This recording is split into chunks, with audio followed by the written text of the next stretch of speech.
Metro rail ও public ট্রান্সপোর্টের জন্য ব্যবহৃত MRT ও rapid পাসে এখন থেকে ঘরে বসেই অনলাইনে রিচার্জ করা যাবে।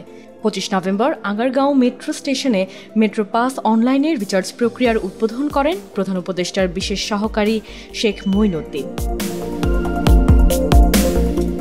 এই সেবা পেতে হলে নির্দিষ্ট ওয়েবসাইটে প্রবেশ করে রেজিস্ট্রেশন করতে হবে। এই প্রক্রিয়ায় প্রতিবারে সর্বনিম্ন 100 টাকা এবং সর্বোচ্চ 5,000 টাকা রিচার্জ করা যাবে। রিচার্জ বাতিল করা যাবে 7 দিনের মধ্যে, তবে 5% চার্জ কেটে নেওয়া হবে। বর্তমানে মেট্রো রেলে 2 ধরনের স্থায়ী কার্ড ব্যবহৃত হচ্ছে, ডিএমটিসিএল এমআরটি পাস আর ডিটিএস এর র্যাপিড পাস। নতুন ব্যবস্থায় 2 ধরনের কার্ডই অনলাইন ব্যাংকিং এর মাধ্যমে ইচ্ছেমতো রিচার্জ করা যাবে। তবে টাকা রিচার্জ করার পর গ্রাহককে তার স্থায়ী কার্ডটি একবার অন্তত স্টেশনে থাকা বিশেষ যন্ত্রে স্পর্শ করিয়ে হালনাগাদ করে নিতে হবে, যা অ্যাড ভ্যালু মেশিন এভিএম নামে পরিচিত। 16টি মেট্রো স্টেশনে মোট 32টি এভিএম মেশিন বসানো হয়েছে অনলাইন রিচার্জ চেক করার জন্য। প্রধান উপদেষ্টার বিশেষ সহকারী শেখ মঈনুদ্দিন বলেন, আমরা উন্নত বিশ্ব থেকে অনেক পিছিয়ে আছি, কিন্তু এই পিছিয়ে থাকা চলবে না। আমরা যেন এক কার্ড ব্যবহার করেই মেট্রো রেল, গণপরিবহন সহ অন্যান্য যাত্রায় টাকা পেমেন্ট করতে পারি। আমরা ভাবছি টোলের টাকা যাতে একটি কার্ড ব্যবহার করেই পেমেন্ট করতে পারা যায়, সেই ব্যবস্থা চালু করার।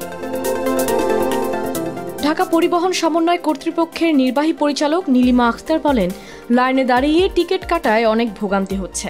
অনলাইন রিচার্জ সুবিধা ভোগান্তি কমিয়ে নিয়ে আসবে। আমাদের প্রায় 16 লাখ কার্ড অব্যবহৃত অবস্থায় পড়ে আছে, যে কোনো জায়গায় বসে কার্ড রিচার্জ করা যাবে।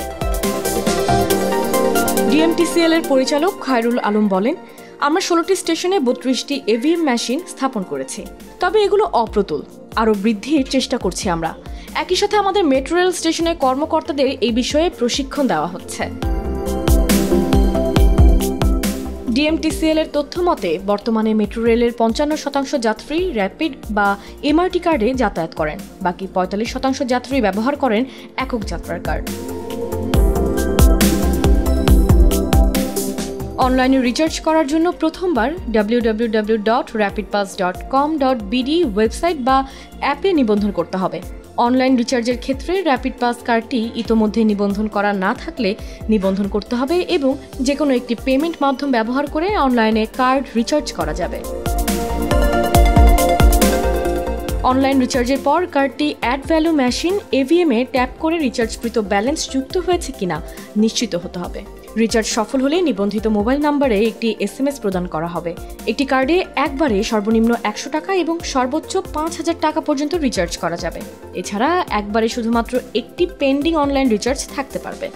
আগের রিচার্জ সম্পূর্ণ না হওয়া পর্যন্ত নতুন অনলাইন রিচার্জ করা যাবে না। কার্ড যদি ব্ল্যাকলিস্টেড, রিফান্ডেড বা অবৈধ হয় তাহলে রিচার্জ করা যাবে না।